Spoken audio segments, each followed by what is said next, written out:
Telangana news today में आपका खैर मकदम है। आइए देखते हैं आज की ये अहम खबर। संगारेड्डी के एसपी रुपेश की हिदायत पर संगारेड्डी एक्स रोड पर स्कूल और कॉलेज के बसों की नशे में चलाए गई ड्राइवरों के खिलाफ कार्रवाई की गई।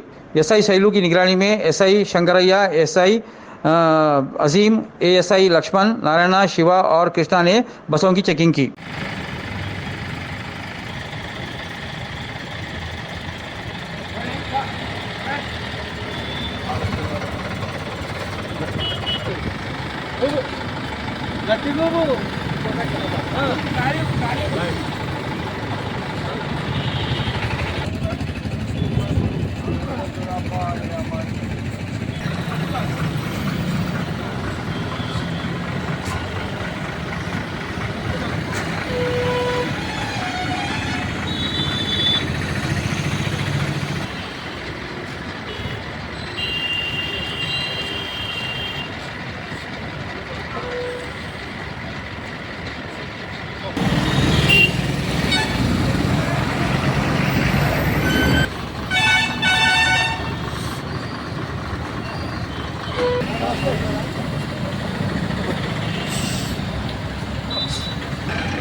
उबालना होता